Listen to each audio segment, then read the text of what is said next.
movie fans, welcome to Cold and Trash Horror Movie Grind the Podcast. I am your host, Ian. This is the show in which we grind on the absolute worst horror and sci-fi movies we can find and make fun of just how bad they are, as well as praise the good, cool classics that have been lost throughout time. Now get ready, because we're about to dive real deep inside of Hollywood's dumpster in search of the good, the so bad it's good, and the fucking ugly. Now put on your seatbelt, grab a beer or two, and enjoy the show.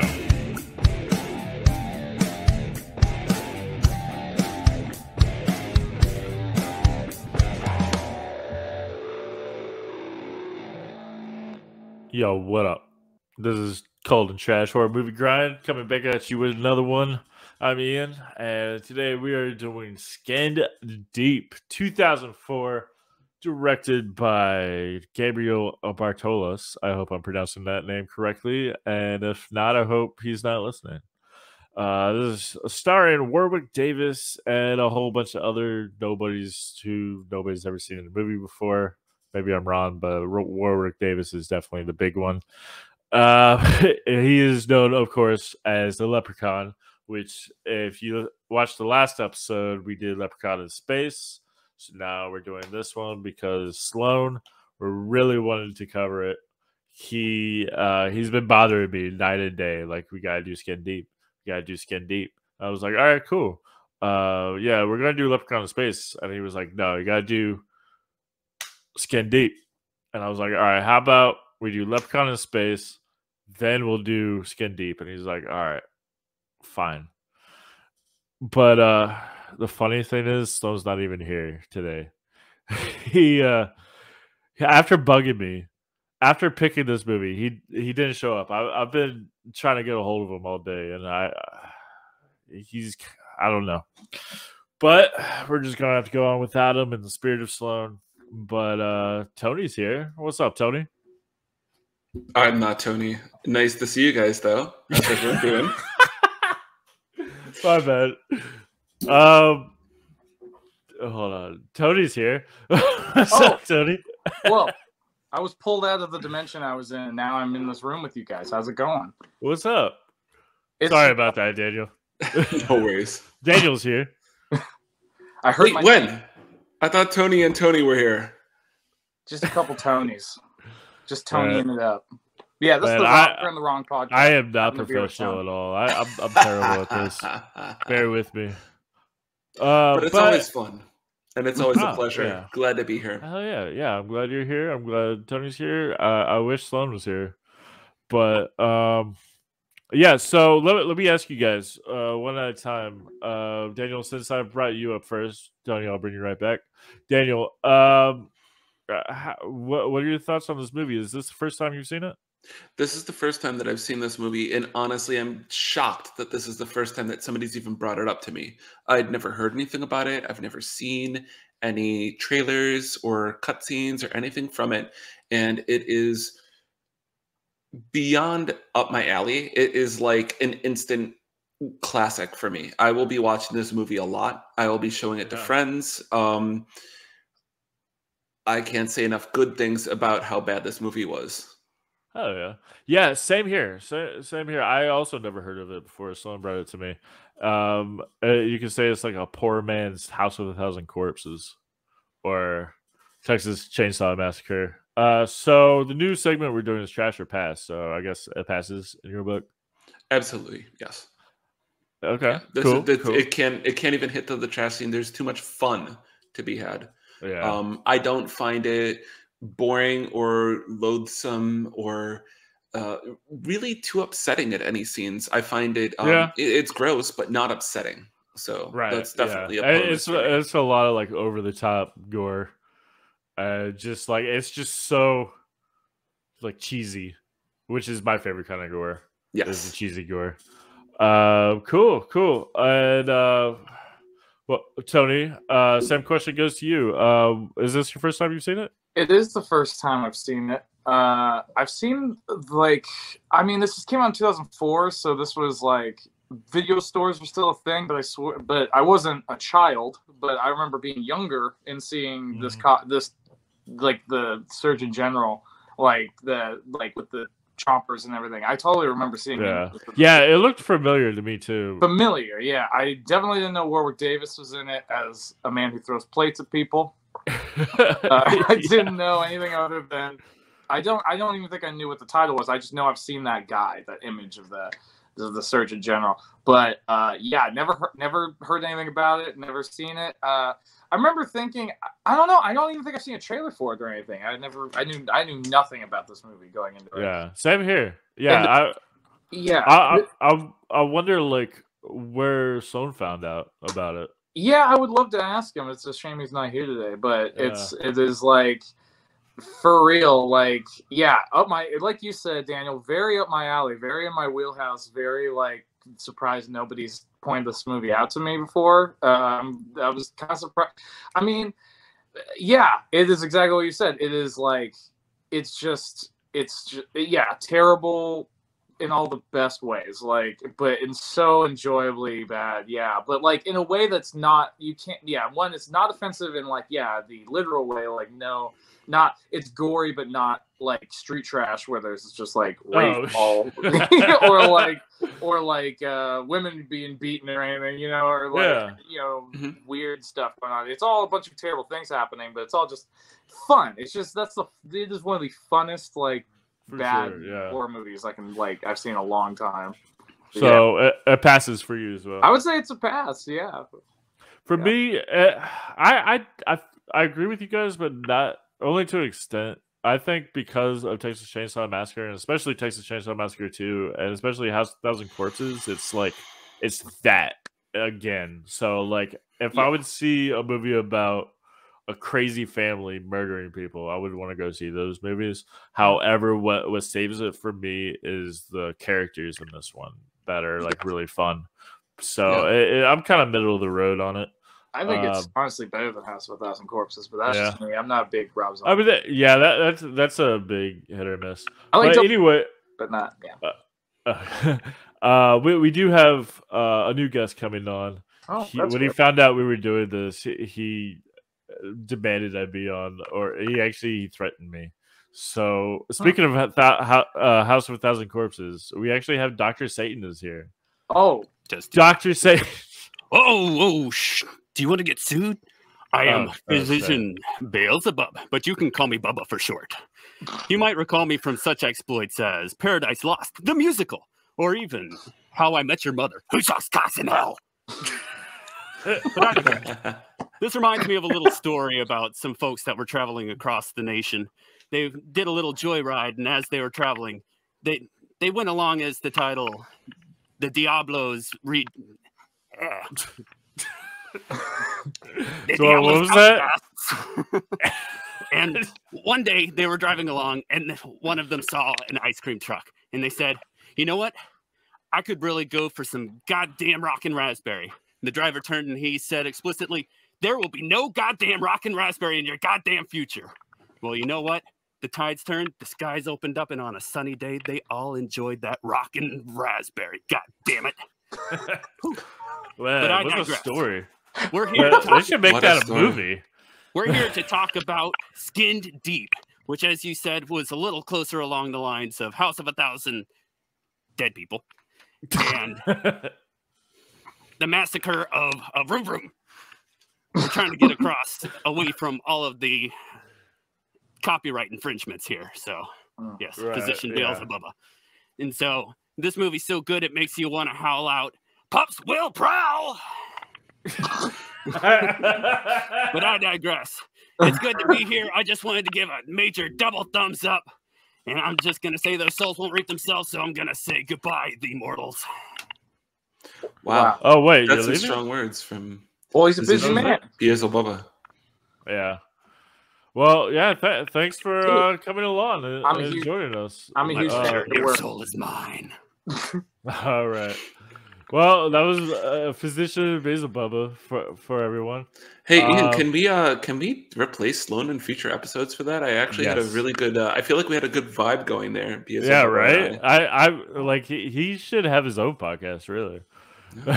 I mean, yeah, he's what's cool about Physician Beelzebub, is that His official title, we Yeah. can't call him Dr. Satan, right? Right. I'm not sure I know who you're talking about. Yeah, Physician Beelzebubba. But Bubba, our friend Bubba that just showed up, he's what's cool about him is that he's a doctor who really cares. He Yeah, it wants, seems like it. Yeah, you can just tell. It's he's red with joy to help you and fix you. Yeah. All right. Well, that was interesting. I guess we should get into the episode. All right. Well. All right. Well. It's hard to follow that. It's hard. It is. I'm just going to put on the trailer now. Perfect. And just a second. From the special effects creator of Leprechaun, Gabe Bartolos, comes a new icon of terror. They came to the country. Ballsack the Jaws of Death, in Guar's newest film. For real. The Sound of Music, apparently. Looks like that country. This town. You remember that commercial with the zombie that pops out and scares the shit out of you? And you're looking at like a car driving across the countryside. I was like, I have no idea what's going on until that. Look into the face of evil. Oh, there's a lot to really not understand about this trailer. For your soul. Turn it down a little bit.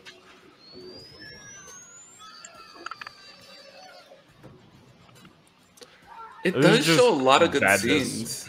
But yeah, it's just madness. They don't give you a clue about what this movie's about, other than that you should definitely watch it. mean, yeah, it's showing spoilers, like non-stop spoilers, but it's like no reference. No context. Yeah. Like, sure, this is spoiling a lot if you watch the movie already, but...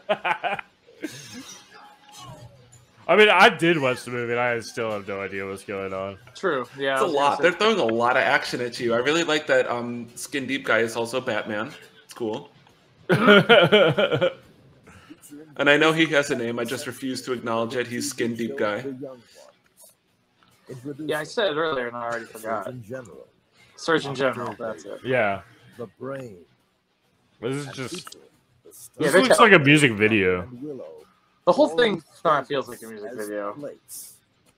Meet the Surgeon General. It really doesn't explain a damn thing. It has so many spoilers in it, and nothing happens. No. How do you do that? That's impressive. Right. They should be proud of that trailer alone. Yeah, I bet they are. Well, hey, actually, Sloan actually just showed up. Finally. awesome. So, where you been?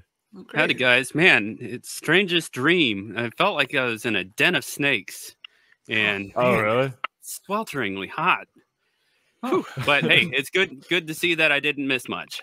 Well, You you guys do doing live in good? Texas. Well, you did miss somebody showed up. Physician Beelzebubba. Oh, what? Yeah. Truly charming man. I wish Man. he stayed. I wish you could have seen him.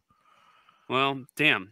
It's Yep. just my luck. And anytime something cool happens, I'm always fashionably late to a party. Yep. Yeah. Yeah, that's what you get for being late. You missed the doc with the cock. Dr. Bubba himself.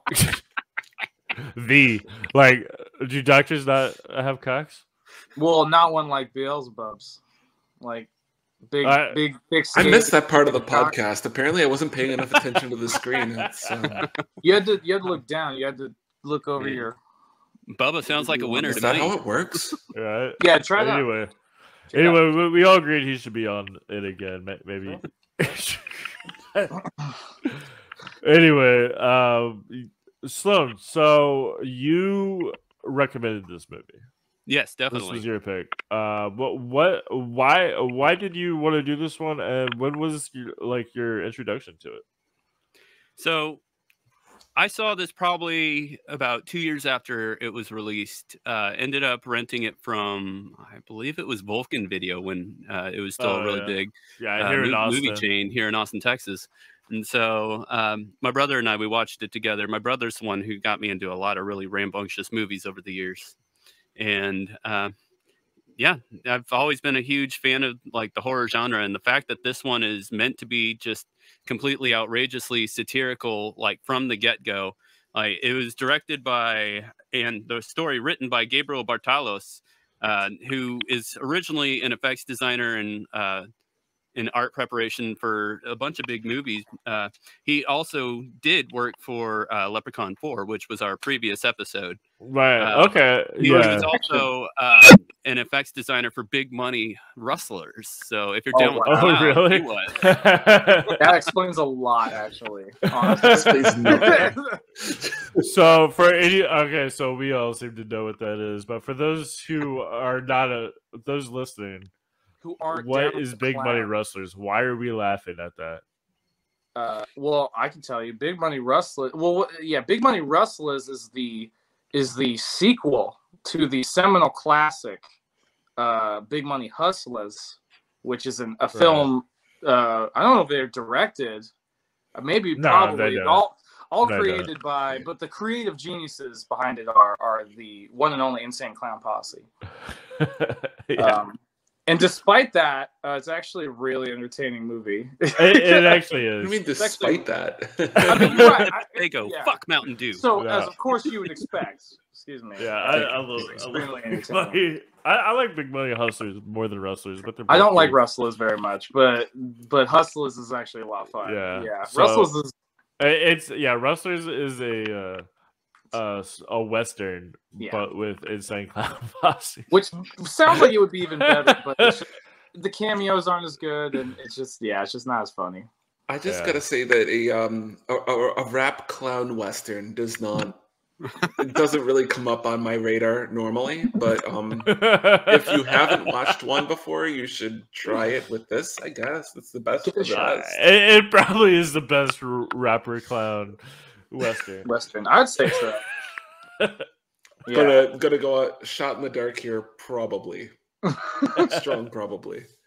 It's not necessarily horror, but horrifying. Oh, yeah. I mean, it's horrorcore. Right? Oh man, that okay. Maybe we can do this on the show. Maybe we can.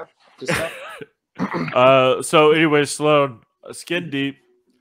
I want you to, for anybody who hasn't seen this, first of all, they should see it. But for those who haven't, I want you to sell this movie, which is a new segment we're doing. So there is a lot about this movie. Everybody who's out there in this realm, whatever we call this, is this TV land, dreamland. It could be the nightmare realm for all I know, damn it. But so let's just say, if you're a fan of... So I'm going to introduce it as a psycho killer romantic comedy. Although the romance comedy is technically a little one-sided. You've got intergalactic entities that are creating these other abominations out of humanoid people.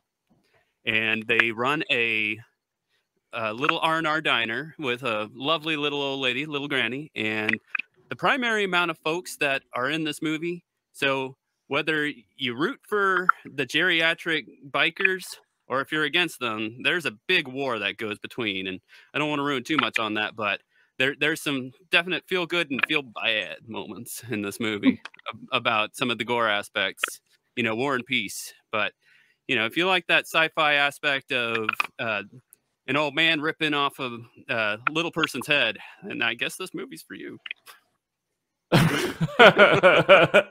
Well, okay. I'm sold. All right. So let's, I guess. All right. So I mentioned earlier. So this is pretty much like the Poor Man's House of 1,000 Corpses or Texas Chainsaw Massacre. I guess we could all agree on that. So I guess since you know more about this than we all do, we just now we've never heard of it before now. Do you know anything about that? Like, is that just a coincidence that it came out around just a little after House of 1,000 Corpses? So it came out the year after House of 1,000 Corpses. When I was investigating, it didn't necessarily how long the movie took, but it was a $600,000 production to get it going. I could never find out how much they actually made back on it. which it just seemed like one of those pet projects that, you know, they just did it for the shits and giggles. And so, and I give them full kudos on it. Like, it's got great body horror. Everything is done, all physical effects, and done by wonderful folks so Bill Corso, who does the voice of the headless phenomenal body builder, the creator.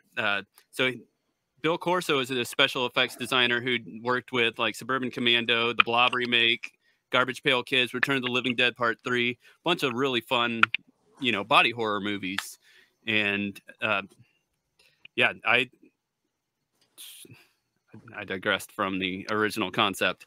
Yeah.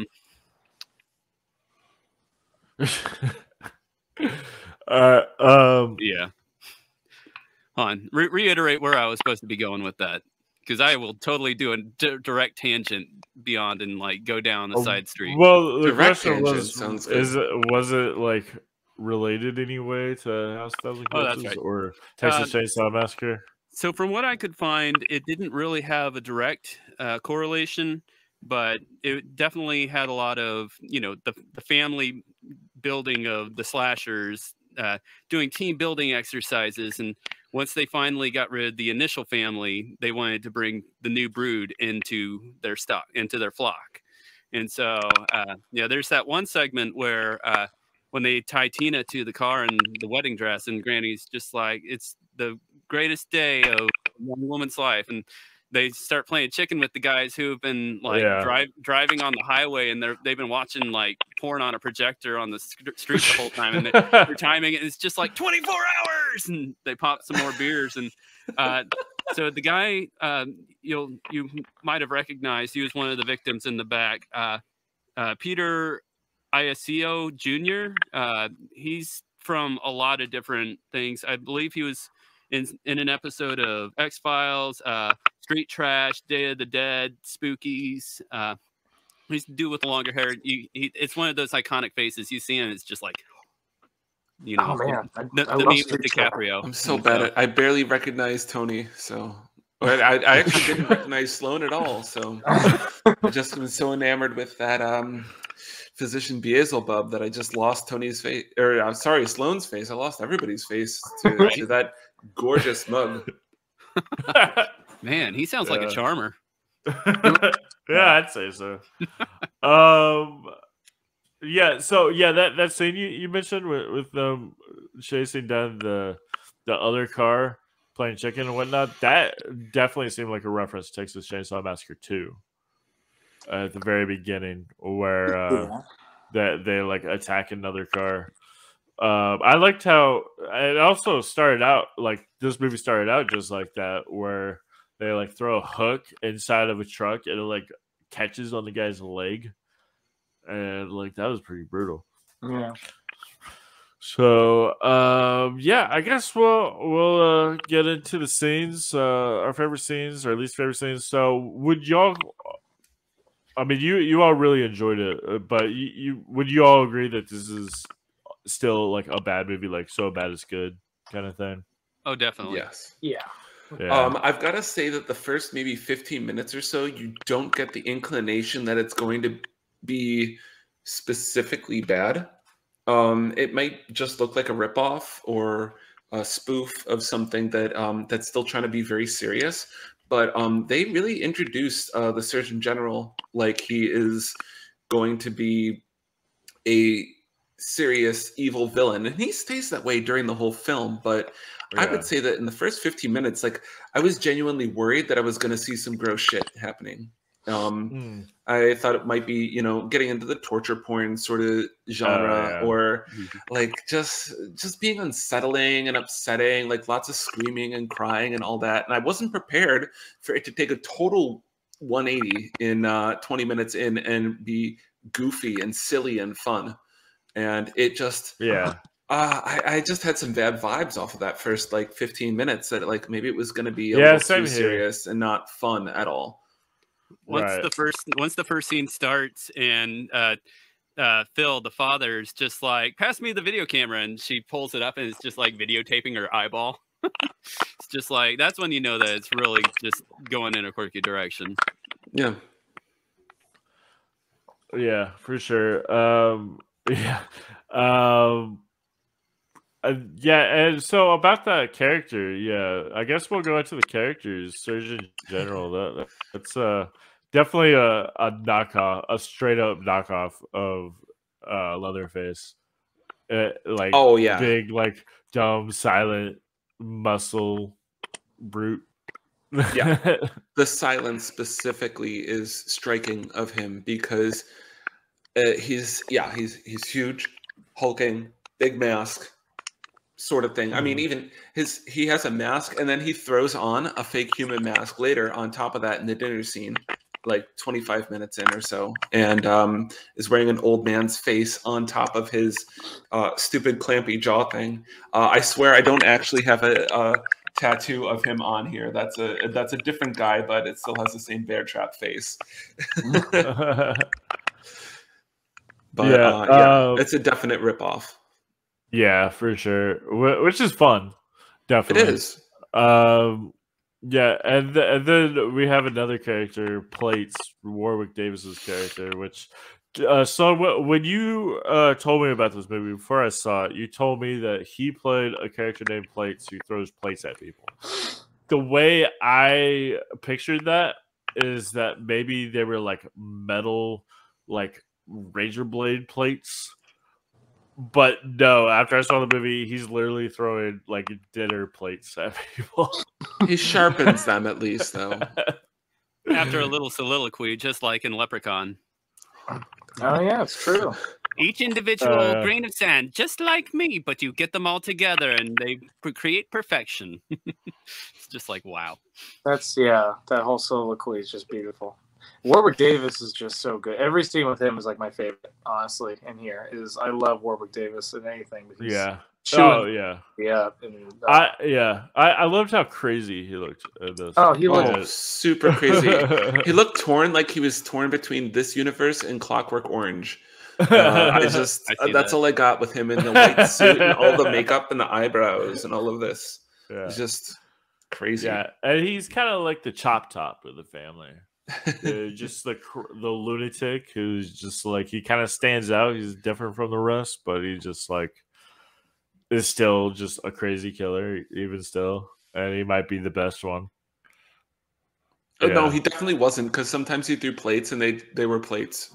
Yeah, they weren't murder which plates. Is they were just hilarious plates. Because I was expecting so much more. Yeah, so then we have the character Brain. Lovebird. Yeah, so I guess Daniel, why don't you tell us about Brain, who he is and what he represents? So one of my biggest problems is that I haven't watched recently any of the movies that this is ripping off of, but I'll do my best with it. Brain would like to pretend to be a normal human redneck like the rest of us, and so he wears. Does he wear a giant bonnet or a helmet or something over his head just to sort of cover it up? But his brain is literally like this large on top of him, and he tries to like. We saw him in the trailer. Here we can cover this up. It's fine. No one's gonna know. I'm not an alien. And he basically wants to kidnap. Well, I believe that it's his idea that he should be wedding somebody and starting a new generation of this family, and right.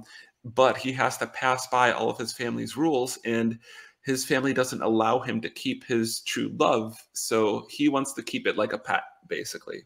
So our lead character in this would like not to be part of this film, and she instead gets trapped by him, and the whole time he treats her like a puppy dog. Like, don't worry, they're gonna let me keep you. We get to do it this way. And he even goes so far as to line her cage with paper. And I thought that was pretty funny as far as trapping someone goes, because all I could think of was like a dog cage that you put newspaper down so they can go to the bathroom without causing a mess, and proceeds to bribe her with all of her favorite things, including soup and money.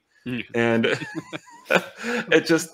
It's just got this terrible vibe that he doesn't understand how to even keep like a basic pet with like little shreds of paper in the bottom of it, let alone understand a human woman.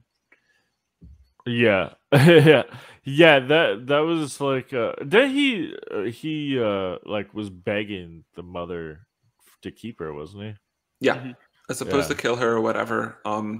It wasn't incredibly specific on what happened with the other ones, except for that they were probably killed. But his wooing was particularly fun because he kept taking her on human style dates, but didn't know how to act like a human. So he thought it was definitely a great idea to Yeah. dress up in like Native American garb to take her out of the house, because it would definitely cover up his head and make him look normal. And that aged. I don't know if it started poorly or if it just aged poorly, but it was poor all around in general from his part. Yeah, It's very that much I along mean, the lines. It's very much along the lines of Star Wars Episode 2. I don't like sand. It's just like directly to the point, but like there is no point to the conversation except for when he says he's just like, you know, I just wish I could be more like this motorcycle that he's showing her how to create. And he's just like, just to be a statistic lost in the crowd. And then like fades into like this little segment where he's running through New York, still with the brain on, but he's butt naked and running through the city streets. yeah. Oh Yeah. yeah. Yeah. That really stood out. They got arrested for that. They didn't have permits to record that. People are freaking out. That's awesome. Diving out of the way during the speaking scene. So I'm so happy about that's that. insane. Right. I mean, like running naked through Times Square is pretty ballsy. Normal. Pun intended. Normal. I live there. It's normal. Oh that- yeah. yeah. Yeah. So, and then so those are the three main characters, and then there's the mother of them all, who of course is like the father in Texas Chainsaw Massacre. So she was definitely the worst actress of them all. Like I could not stand her. She was just talking the whole like. It was just so bad. She had to do it through her teeth, but it makes sense later once you find out like she's got the apparatus on the back of her neck, which is like constructed out of like half of a human torso. So she's like stealing this like genetic goo from these corpses to power herself. I really appreciate that you started that sentence with "it makes sense later when," and then it spewed garbage that had no context whatsoever. I had to watch this 4 times in a row to really like get my notes down. There's so much that Nobody happens told in you the to movie. watch it 4 times in a row. No, You I definitely wanted didn't to. have to. That's why I bought this movie, that's by different. That's definition. not what you just said. You said that you had to. Nobody agrees with that They're statement. not part of the assignment. But imagine if like, you know, like you kidnap somebody and like you hate them and you're like, I'm going to torture this person and just make them watch Skin Deep 4 times. Write an expository essay, no less than 100,000 words, about all of the thematic relevance that you see in this and all the artistic notes. Oh no. It Yeah. would be a lot of and therefores. Yeah, just make up like just for space. You can see what font sizes this can be. And then there was one more hidden plate, and there was another hidden plate, and down Oh yeah, deeper he in the had sand so was many another plates. hidden I plate. wonder where he gets all those plates from. There are I times assume he when washes them. There's well, they work in the diner. Right? Isn't there like a million plates in He's the diner? donating. Oh, okay. Yeah. Well, also, that like makes there are parts where he's throwing plates where literally a plate will just go, whoop, and, you know, and like pop out of his, and he's just literally. Yeah, he had a whole bunch behind. Yeah, he had- like a backpack. He built a thing. special plate harness throwing mechanism that I haven't seen since Teenage Mutant Ninja Turtle toys from the 90s. It's so random. Where he just Yeah. like he shouldn't have that, but it exists. He It built reminded it. me of. I'm sure they're kind of going for this, but it reminded me a little bit of Odd Job. You know? Oh, I can see it, yeah. I was Yeah. gonna say, what's his name? The Raj, is that it? From Mystery Blue Raja. Blue Raja. Yeah, that's Oh yeah, okay. it throws fucking forks at people. Yeah, forks. That's They, right. they should, Yeah. they should team up with Odd Job and Random Task from Austin Powers. Oh man. Well, Random Task in real life, like murdered somebody in real life. Is that true? Whoa. Yeah. He's What did he murder them with, though? Seriously, who throws a I shoe? think it was with his hands. He like strangled somebody Oh. or something like that. Yeah, That's so or he beat someone boring. to death, I want yeah. that to be like a striking headline, like a door handle or Especially something if like Yeah, I don't like care. Florida man. Toilet seat. Yeah, or like the lid of the toilet. Yeah, sure. That the big thick fucking lid on the back of the water. The tank toilet. top. I mean, anything Tank top. interesting, more interesting than his hands. Boring. Yes, his mitts. Yeah, I don't Yeah, know. but A shoe. right. Hopefully, I mean that's what you want. But back to plates. It's so random that he throws like dinner plates at people, and like you'd think it wouldn't really do any damage because you see like there's when they're on the road, he throws a plate at a truck and just hits the side of the truck and it just like shatters and nothing happens. And just like what the, Yes. Like, what the fuck I is have an that? anecdote it's not a about this. superpower. He's just throwing plates. Yeah, He thinks he's Tony, really cool. Tony, I'll get to you in a second, but imagine. But if you got hit in the face with a plate, like Oh, that would suck. would that would do some damage. That would really hurt. Like, that would ruin your day for sure. It would. Yeah, for sure. It happened with the geriatric gangbangers when they did the big war.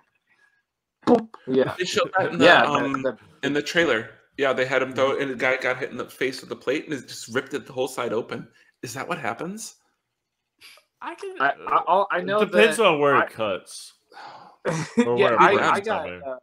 when I was a kid, I was hanging out with a friend of mine, and his dad's like drunk ass friends were doing dumb shit, and they took a plate, and they just like were like think fast, and they threw it at me.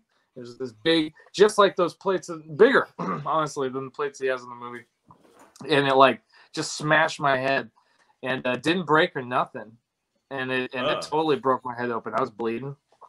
So they'll fuck you up. That's a great story. You know, that's a grown ass man, but you know, not a little guy. But tell you what, plates will fuck you up. Like, you know, So the movie magic part of it was that the plates explode. They don't actually explode, but they will fuck you up. Okay, cool. I thought the movie magic part was I'm screwing you up. sure I it would thought explode break. against a truck, though. Like if you threw Yeah, it at a against a truck, truck, it would yeah. shatter. Well, Tony's face is in a that. truck. Depends on the velocity. Yeah, it was right here, like in the back of my head. It explains a lot, honestly. It was I was like 10 I'm or not 11. judging or anything, but sure. I think it's so fucked up we're laughing about that. I'm alive. It's cool. He's alive. He's doing I'm more or less okay. Unlike the guy that Random Task killed. What? That we were also laughing about. Oh, right. Yeah, we're still having a lot about. Yeah, he did murder a man. Oh. Yeah. So Tony, what were you going to say about the plate shattering against the truck, doing no damage? I was going to say that it would. I mean, I'm sure that I also think his plates were little. He had little guy plates that he could hold in like one hand, and he's a little guy, so like those are little plates. You got to think about how big those plates are. So like, you know, those probably shatter real easy. You know. Oh yeah. But that cuts you more when it shatters, though. Yeah.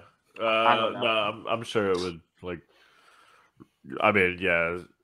I'm just saying, I'm scared of him more than I am of anybody else in this movie. I wouldn't want to be hit with a plane. Really, more than the Surgeon General? Well, Surgeon General is just going to kill you. You can cut motherfuckers in half. That's like, fine. So fast that Yeah. you don't even know he did it. Oh yeah, because that actually happens in the movie. Yeah. It's so fast that you have time to stop and think about what's going on, even though your brain is cut. Oh, you missed me. And it's like, nope. You missed Wait a me. minute. Wait a minute. He has like a moment of like, wait. I feel like I'm cut in half right now. That was definitely a bad part and good. So bad is good. It's part. bad Probably and the good. most so bad is good. Yeah, Part. I love a good, what do you call it, like a vivisection?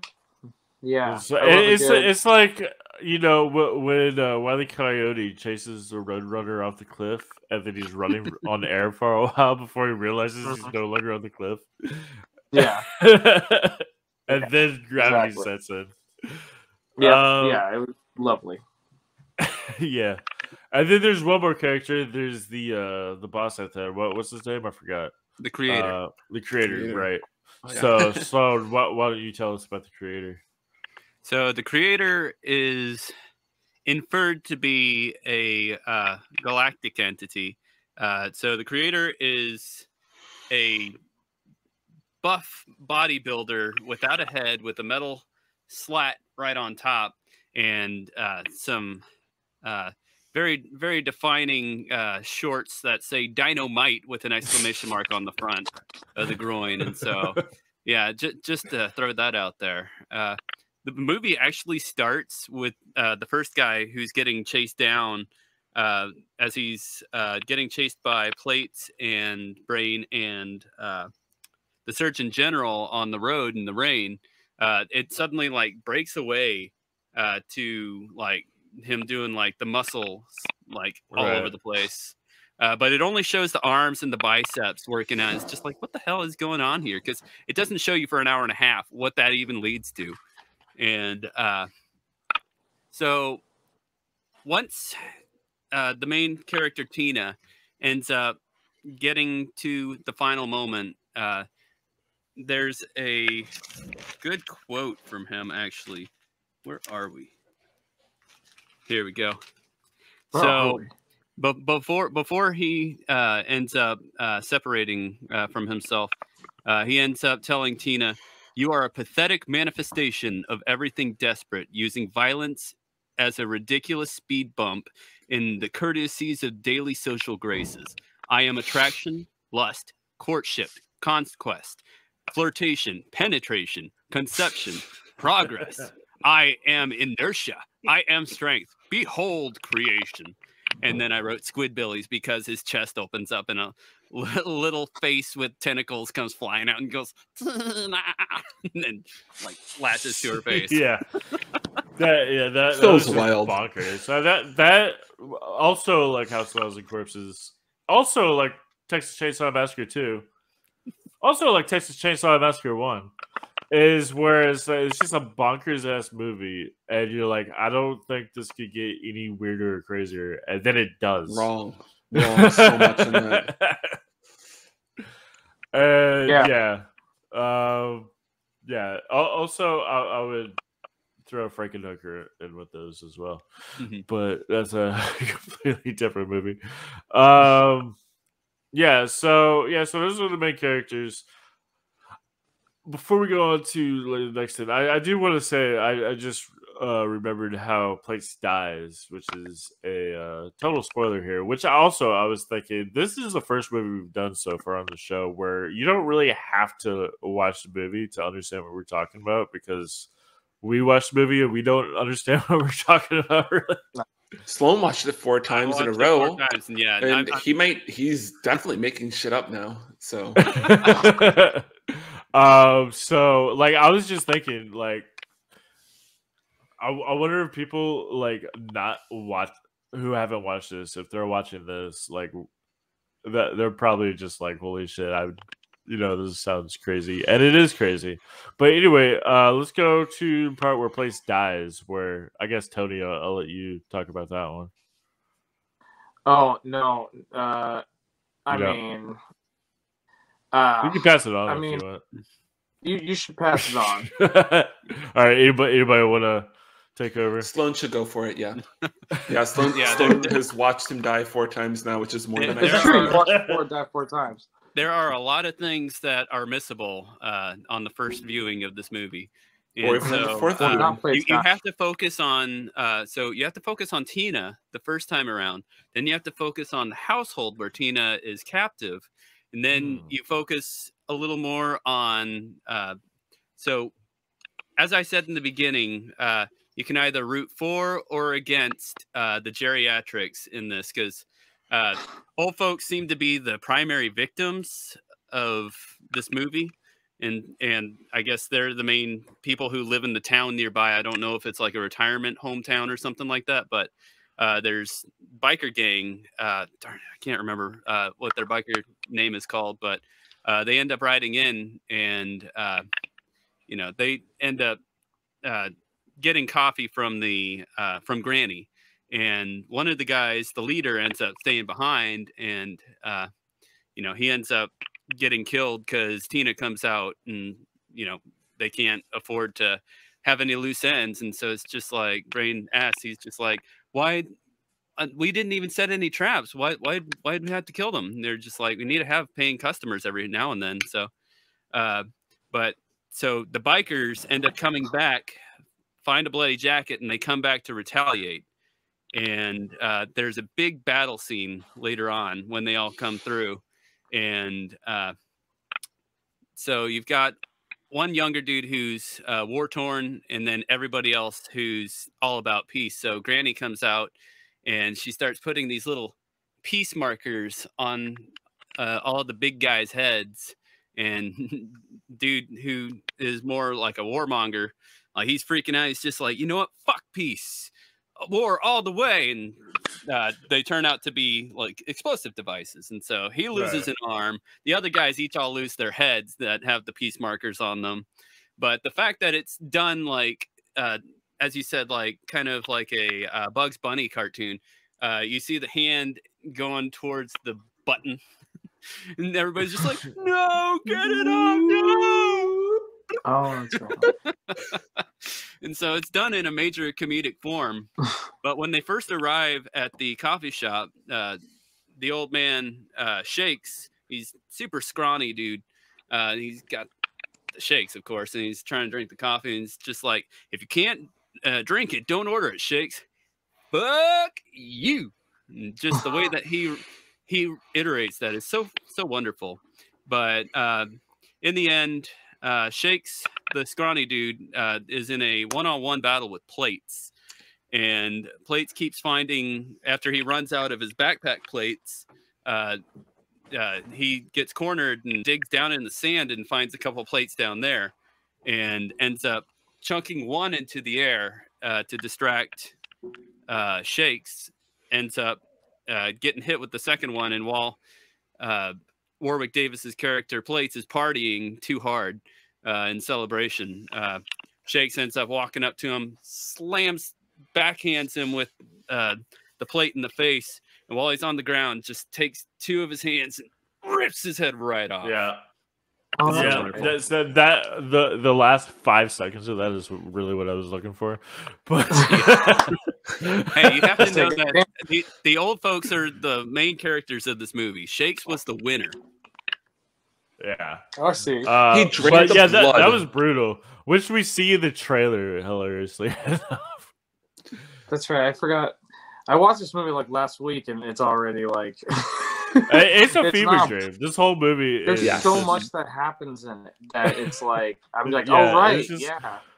It's such a fever dream. In fact, before we even started recording this, Daniel was telling me about his notes that he wrote that make no sense, that he himself doesn't understand them. So, Daniel, I would love for you to tell us about your notes.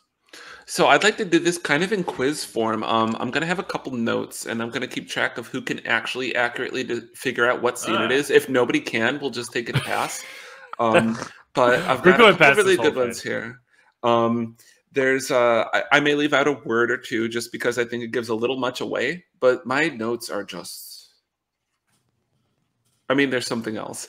I write them in the dark. So we watch this with a projector screen, much like rednecks watching porn during a drive, which I'm going to have to try since I have a projector.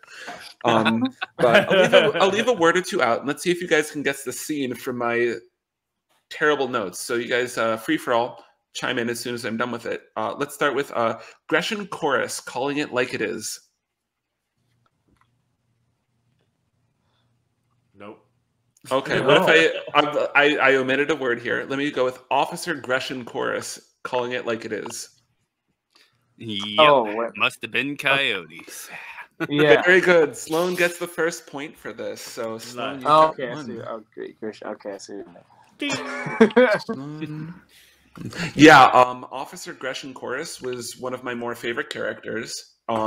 He just repeated cliched phrases that only an officer in a small town sort of deputy like that could possibly do, and was absolutely zero help to anyone.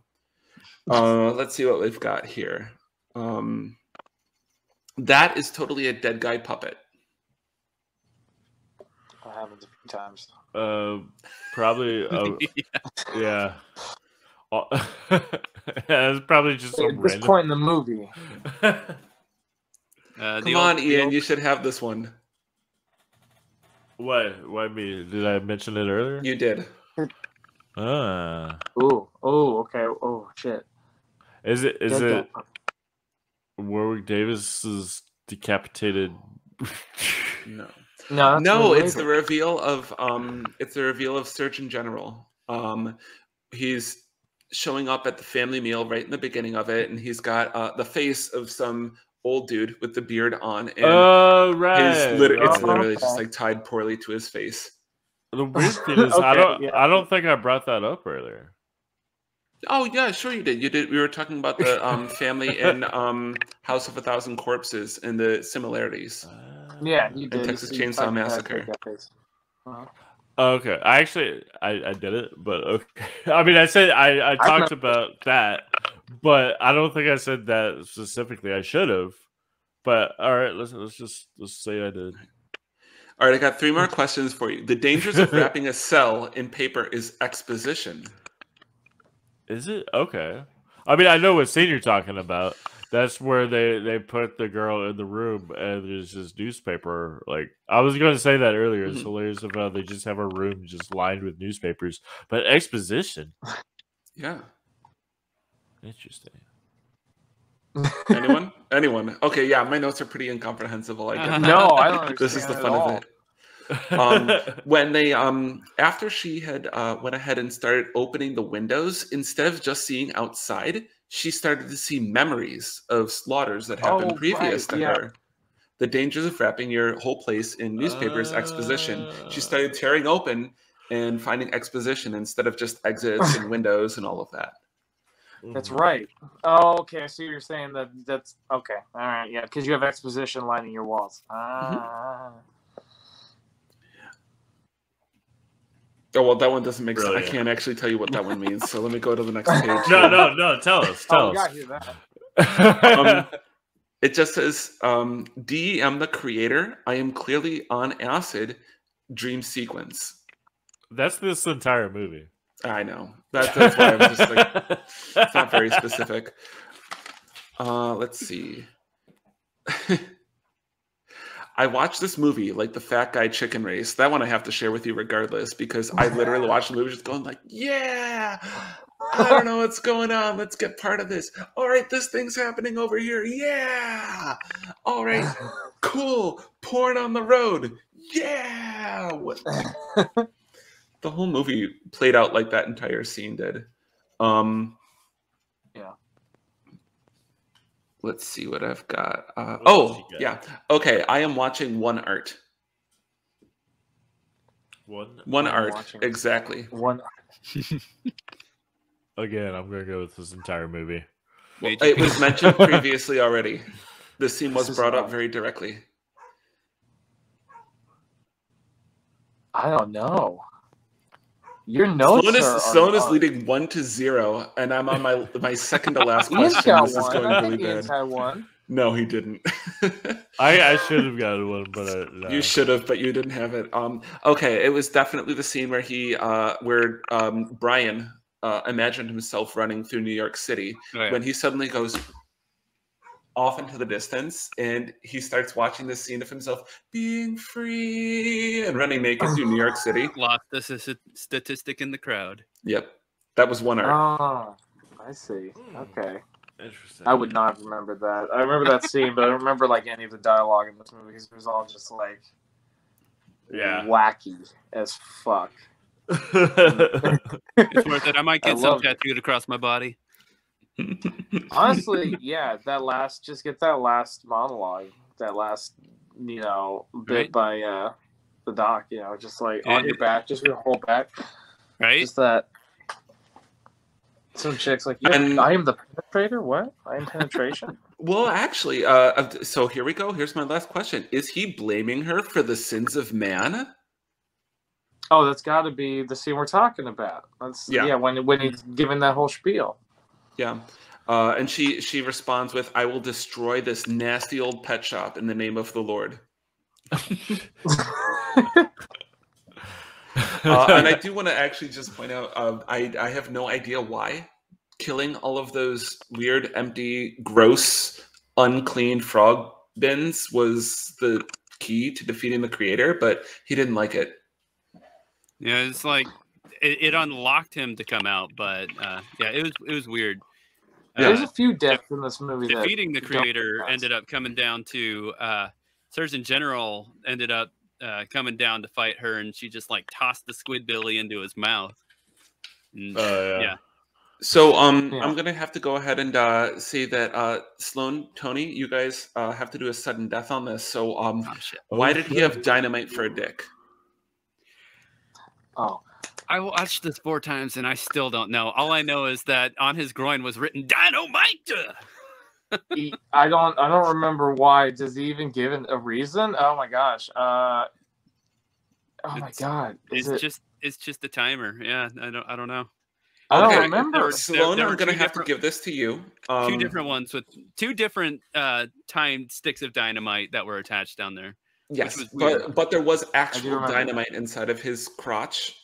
So Sloan, I got to give it to you for actually mentioning that there was dynamite under the weird dynamite boxers. I thought that's what So you were saying. what?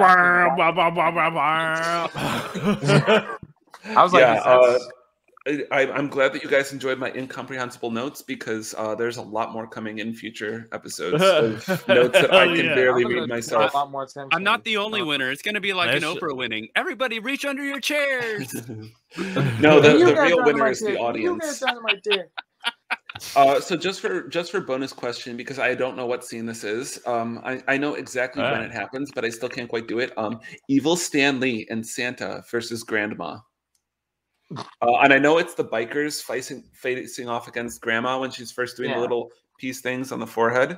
But I don't remember who Stan Lee is whatsoever. I don't remember one looking like Stan Lee. I do remember the Santa looking one. I do remember evil. Or I remember Santa, just not evil Stan Lee.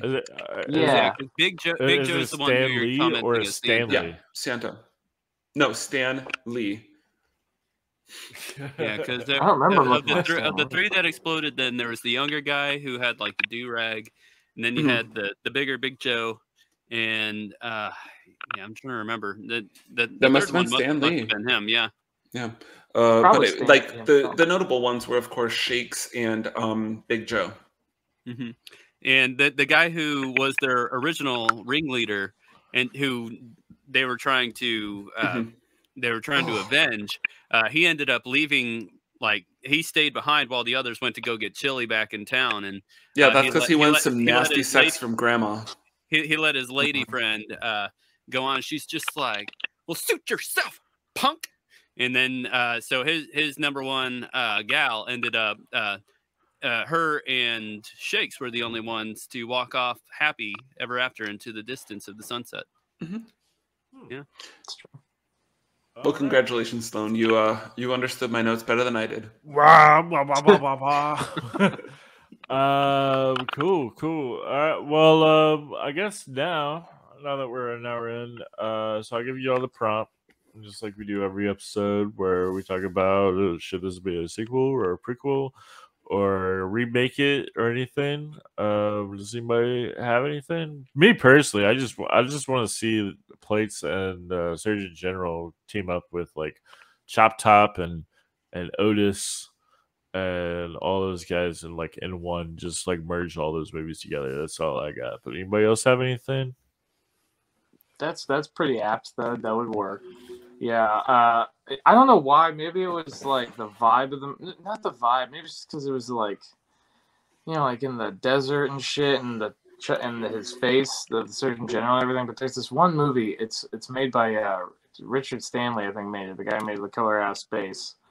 It's called oh my god, what the fuck is it called? Lemmy's in it. Lemmy shows up randomly from Motorhead. Really? Yeah, I've seen it, but I can't tell you the name. I'm sorry. Oh my god, it's an O. It's O. Oh my god. It's killing me. Anyway, it's the movie he made before not making movies for like a million years. Richard Stanley, and it's about this one part is this robot, and it looks just this. I remember his face looking a lot like the Surgeon General's face.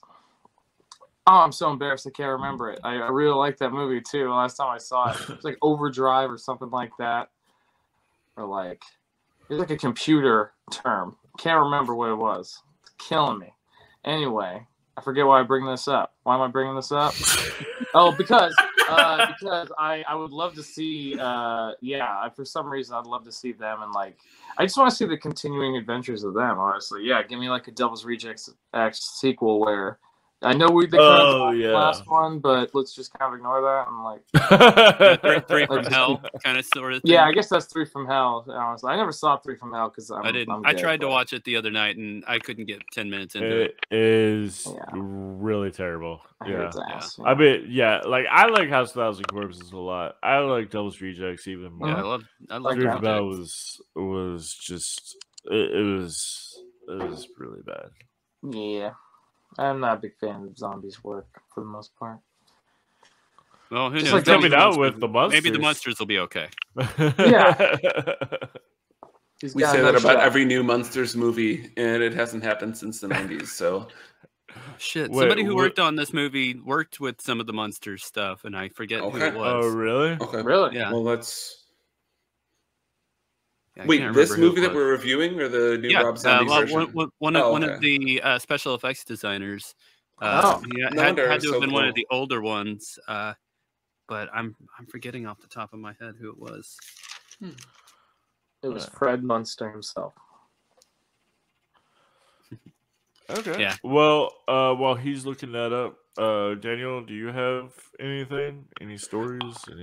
Well, I originally had a question to ask with this. Right. I kind of, I actually kind of regret choosing the question because I thought of something better when we were talking about Big Money Hustlers earlier, and now all I want to see is I want to see like a new age rap style movie, and it could still be a horror movie, but I want to see it with Surgeon General and his hype man Plates. I just want to see in the hood, bro. I mean, basically, yeah, but I want Surgeon General in that. And I want Plates to be himself and like just like jump out on stage because like Plates has a pretty good swagger, but he doesn't have the Irish thing going on specifically. And I kind of appreciate how much that frees him up to be a hype man. And I want him to just like jump out there on stage and like threaten people until they're really excited to see Surgeon General come out, and then Surgeon General does nothing. They get mad. He kills them, and then Plates is just back there like, yeah, the whole time. Just dancing around. Yes! Yeah, Yes! exactly. I can really see it now. I think that might be better than my original question that I had for you guys, which was, artsy and fartsy, which was to choose an art director and somebody who is heavily involved in schlock films or otherwise is a crappy actor, actress, or film producer in some way, and mash them together for it. And for that, I had wanted to do Baz Luhrmann for my artsy because I saw a whole lot of fun in this movie, and it was literally like a sing-songy, dancey routine away from being a Baz Luhrmann film. But it still had enough rainy elements in it that like I couldn't just choose somebody who's going to do straight schlock. And I thought that Baz Luhrmann would be a fun director for it. And I thought, so long as we're going to do something terrible, why don't we make the Leprechaun even more terrible and channel Danny DeVito from the Batman movies as the Penguin instead, and just port that character straight in, just like they put the Leprechaun as Plates, and have instead the Penguin as Plates. What are you saying right now? What? This is my crazy movie pitch to you guys. Baz Luhrmann directs this same movie, but with plates played by Danny DeVito. Ah, okay. He's just I throwing gotcha. fish and biting off people's noses. Yes. I'm a plates man. Oh, it would work really well. It's just the same crazy bullshit, but maybe there'd be a song or dance or two in there. You know, Plates is definitely like a Batman villain too. He is. You'd think, yeah. Like yeah, straight up like Eggman. Definitely more 60s Batman. And plates. Yeah, I can see that. Yeah, Honestly, I'd him love to see- sidekicking with King Tut. Yeah. Yeah. I'd love to Vincent see Price as just- Eggman, Sloan. That's who I'm thinking Yeah, of. Eggman, plates man. And then replace Surgeon General with Bane from Batman and That'd Robin. be fun too. Nice. I would watch that. I would absolutely watch this movie and just like, I don't understand it. It makes no more sense. It makes no less sense. It's just it's just you got Penguin and Bane together.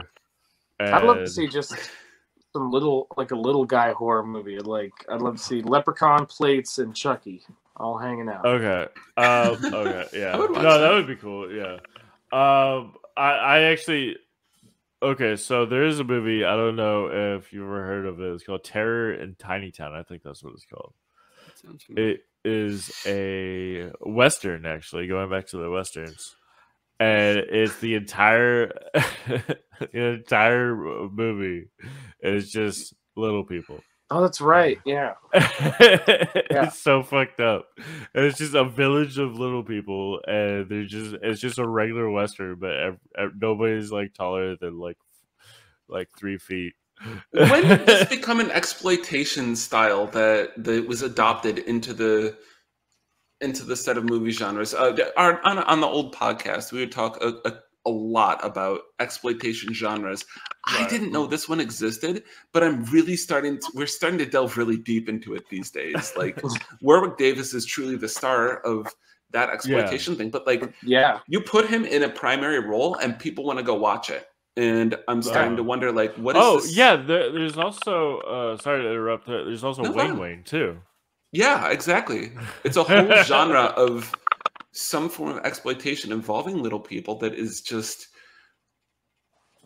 it's really oddly satisfying because they put a lot of production value into these, unlike a lot of other exploitation genres. They Yeah. want to combine it with some other element, and it's really fun. Whether it's horror or action or things like that.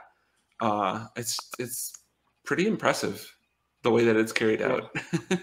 Yeah, for sure. Yeah, and also, going back to the Western thing again and big money wrestlers, I would like to see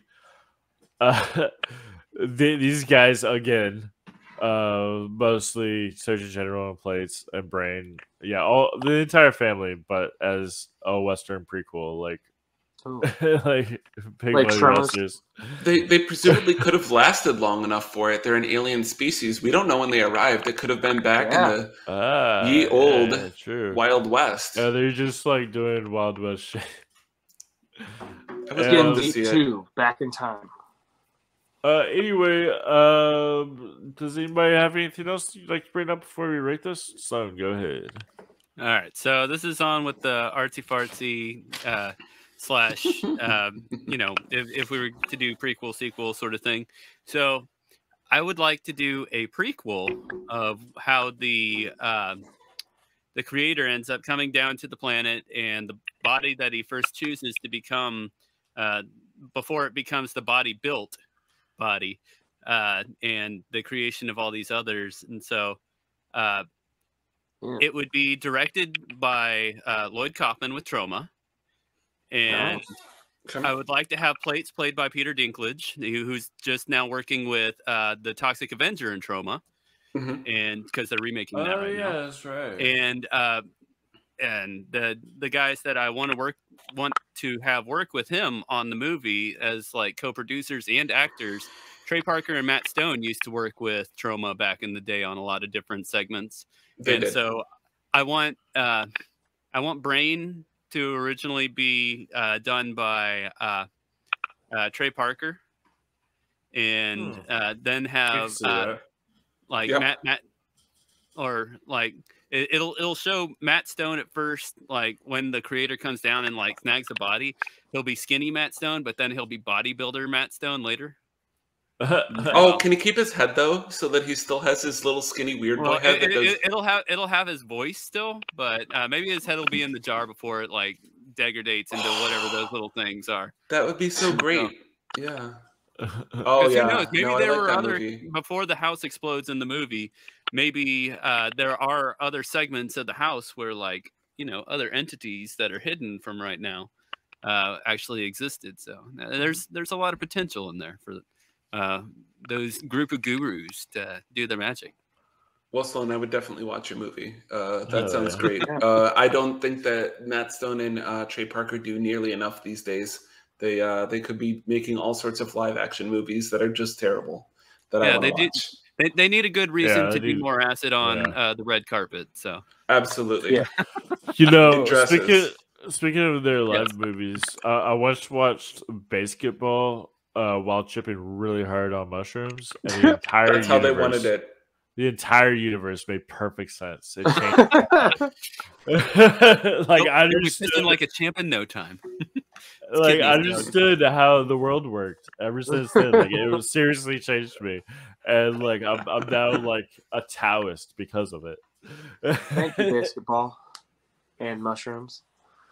Probably more so the mushrooms than the basketball, but it was something so profound about it. I was like, "Damn, these guys are brilliant." They understand more about the universe than we could ever imagine. And it was just fucking basketball. What a conclusion. The segment with the roadkill caught on tape, it's just like, oh, come on. Oh. Well, I guess we'll go ahead and rate this. None of y'all are new here, so you know how we do it. So, Sloan, since you picked this movie and you watched it multiple times, why don't you go ahead and go ahead and rate it. Start us off. So this movie is a perfect balance of yin and yang, chaos and virtue, light and darkness. And that is my story. I'm sticking to it. That was basketball, by the way.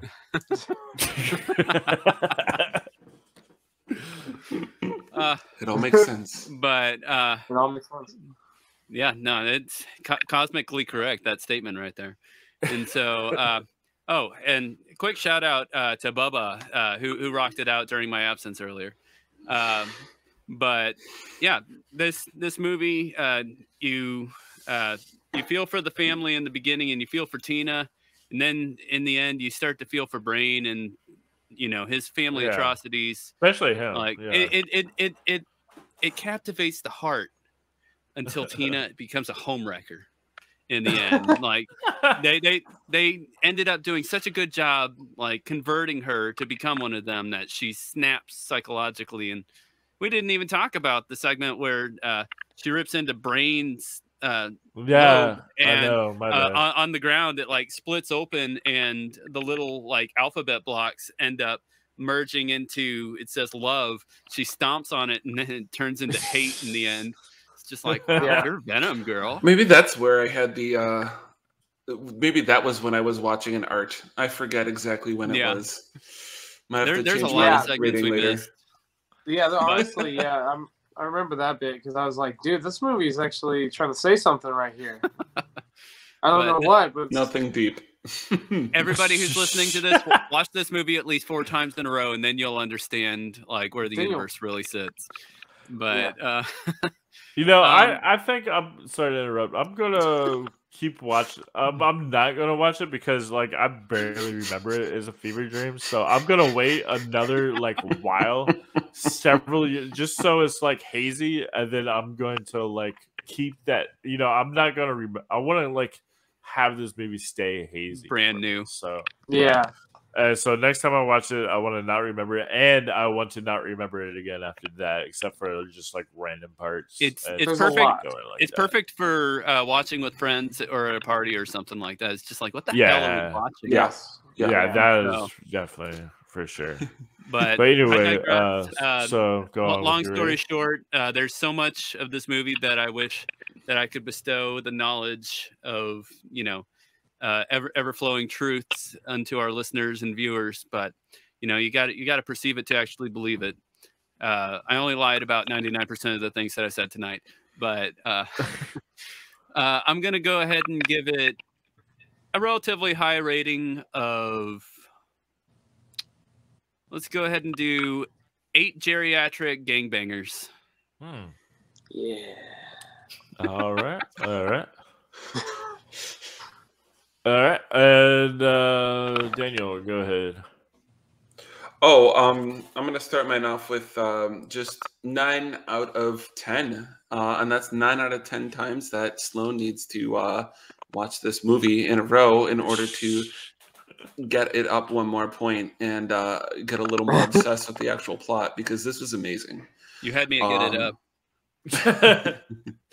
So yeah, I feel like this is a highly rewatchable movie. I absolutely agree with Sloan's review that this is something to watch at a party, or in Mian's idea to watch it otherwise distracted. I feel like this is a movie that you can fall asleep in the middle of and be okay with it, but still equally enjoy it if you were to wake up 30 minutes later and see more of it. I feel like this is a movie that if you go out to a random dive bar and it's somehow silently playing on the back screen, you're like, oh, you guys got to turn that up. You got to turn that up. This movie's crazy. And, get it put up on a bigger screen and, tip your bartenders, of course, to get it to be a loud, fun movie for everyone to watch. I feel like this is one of those movies that when somebody tells you, like, yeah, I like scary movies and I like some of the weird stuff too. Like, have you ever seen The Evil Dead? Like, yeah, of course I've seen The Evil Dead. Have you seen Skin Deep though? You got to like, come on, escalate your game a little bit beyond the the mainstream so bad it's good. But I would absolutely recommend this. I was blown away. I have recommended it to no less than 24 people so far, Really? amongst my friends, and I'm looking forward to streaming it with them later and yelling at the screen for how ridiculous the bullshit that goes on in this movie is. So yeah, 9 out of 10 times that Sloan needs to now re-watch the movie. All right. Cool. It's a lot more time. And Tony. Yeah, I was gonna give it an 8 as well. 8 plates. Plates of 8. 8 plates of sand. 8 plates with blood on them. Just any plates you can find. Yeah, I would. Yeah, I was gonna say this. Like, I've never. Yeah, like I said earlier, never heard of this movie. Never didn't know anything about it going into it. And that's kind of the way it should be. So anyone who just watched this and hadn't seen it, you fucked up. Now you know everything. Although, like kind of the trailer, you watch the trailer and you realize it doesn't really matter. You still don't really know until you really experience it. We only really talked about, like, I feel like barely any of the movie. We talked about a lot of things, Yeah. A lot of things happen. I dare you to come up with a spoiler that actually spoils the movie, That because really there's spoils just not a thing you can do. There's- nothing's going to spoil this movie. It's just It's the heart behind the happens. acting that really brings it together. Right. Yes. Just you come for the cool guy on the cover with the chompy teeth, and you stay for the beautiful love story and tragic Shakespearean. Just you talking about Baz Luhrmann earlier. Perfect pick to do this, since he made Romeo and Juliet. I mean, who else could handle this kind of material other than the guy who did Romeo and Juliet? Probably the guy who did Titus. And the guy who did Moulin Rouge. So, he knows his love stories, all right? Especially the Titus. But anyway, no, it's a fucking nuts movie. Yeah, it's a fever dream of a movie. It's insane. It's insane. It has to be seen to be believed, really. Yeah. And honestly, if anything, other than just see Warwick Davis like having the best time of his life, it looked like, oh my god. it does. Yeah, so 8 plates out of 8 or out of 10, but It's a very different fraction, 10 but we'll is a take plate. it. The 0 and the 10 is a plate. Okay. Here's my favorite part. I love One's plates. turned sideways. And then there's me. I like I said, I wish I enjoyed it as much as y'all. I think that, like I said, it reminds me of other movies that came before it. So it loses some points for that. Also, like cinematography was just garbage. Yeah. It was so I mean, it's not a bad. well shot movie at all. No, although the camera angles reminded me of early Peter Jackson films. Like it was Yeah. very much like Bad Taste. But I mean, I still enjoyed it for sure, just not as much as you guys. So especially, I love the characters involved and just the wackiness and just everything that was about it was bananas. So I'll drop it down one or two, probably 6 or 7, probably 6.7. People who had to run out of the way in the street from fear of a random naked person with a giant brain. There was more than that. Yeah, but that's my score. 67 out of 100. Got it. Yeah, there you go. The fear Yeah. was real. Well, that'll do this episode. That is Skin Deep. Now it's time to do a little sneak peek of next week's episode, which is right here, which is another balls crazy movie. This is just like,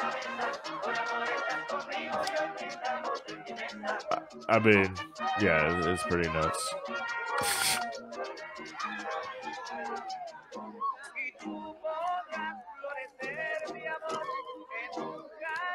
Oh, I like whatever grossness is happening right here. I don't know what this movie is yet, but I'm gonna like this guy ripping his face off. That's cool. He's trying to impress her. Yeah, check it out. Sorry, I might have Can you shouted hear in me the now? microphone there. That's disgusting. Good. What the Can you hear me fuck? now? Good. Yeah. I forgot about this This part. ain't the sangria. Yeah, that, Man, I have that a is. shit memory apparently. I I mean that's another dreamer. It's not a dreamer. That's another fever dream movie for sure. dream Oh my god. of a sick. movie. Yeah, Fever Satya Sangre, directed by Alejandro Jodorowsky, the father of Midnight movie. Yeah, so That makes sense. that is a movie that is also very bizarre. But Tony and I covered that on the old show, and yeah. So the reason why I decided to do it is because actually just a few weeks ago, in real time. I mean, by the time this episode comes out, it was like 2 months ago. But I was invited on another guy's podcast about movies where all of his guests pretty much just recommend a movie and he watches it and he has them on and they talk about it. So I was like, have you seen Alejandro Jodorowsky's movies, Del Topo and Holy Mountain and Fondo y Liz and stuff? And he just watched them and he was like, what the fuck is this? So there was a whole podcast called about what the fuck is this. That podcast is called You Might Like This, so check that out. You might like it. Yeah, me and this guy, me trying to tell this guy what Alejandro Jodorowsky's movies are like or about, because he definitely couldn't understand it. They're family. Yeah, yeah. But yeah, that'll do this episode of Cult and Trash Horror Movie Grind, and I've been meaning to say, actually, I have another podcast. You can see my shirt right here. Having a beer with Ian. Check that out. Lower. That's me and a bunch of other Ians drunk talking shit. Pretty much, we're all named Ian. And in fact, if you want this shirt, you can buy this shirt. And can I buy that exact shirt though? Yeah, the one I'm wearing. Yes. I mean, yeah, it'll cost you. But this episode is actually sponsored by that podcast. Oh, yeah. That is a tasty beer. Oh, hey, didn't see you there. What? You know, I like my beer just as much as the next guy. But when I drink it, I like to drink in a go pint Did you glass. just leave us? That way I can Did really you taste just that ghost beer. us? And so I got myself a having a beer with Ian pint glass. That way I can now have a beer with Ian while I'm having a beer with Ian, while being Ian. And now you too can have a beer with Ian by getting your very own pint glass right here at our merch store. Link right here. And hey, while you're there, go ahead and pick yourself up a Having a Beer with Ian t-shirt. Having a beer with Ian has never been so much fun. Very nice. Yeah. And so check that out. Now, also, I keep I've been meaning to mention, Sloan. You've got a band that's becoming pretty popular. So late last year, during pandemic times, oh my goodness, it's kind of weird to even fucking talk about these days on the radio podcast. But so late last year, about November time, we recorded an in-studio album for Caustic Cadavers, and I played drums with them, and we're working on our second album, but going around getting ready to start touring when things open up again. Pandemic shit sucks. Musicians really felt a bad fallout from these last couple of years. So, but yeah, Caustic Cadavers ending with an RES with the French inflection. And we're free. We're free on YouTube, but you can find us on any other major platform for high definition purchase. Check them out.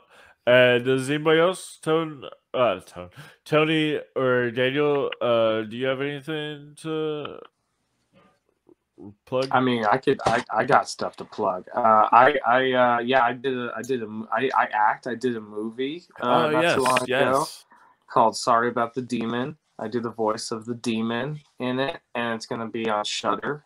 It's like going to be a Shudder exclusive. I don't know when it's coming out. I don't think it has a date yet. I think I've heard early next year. So check that out.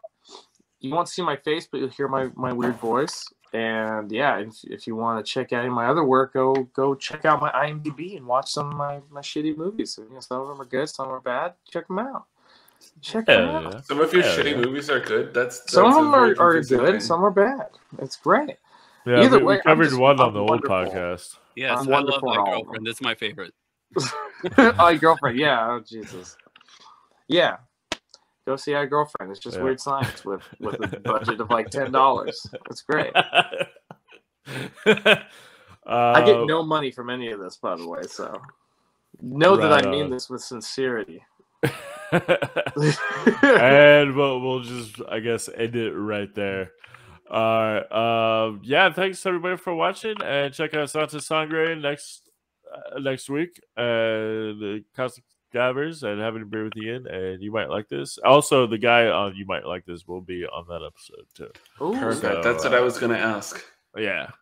And don't forget to watch this movie 10 times. You do or don't. Between 4 and 9 times, I believe, is the right number. Right, son?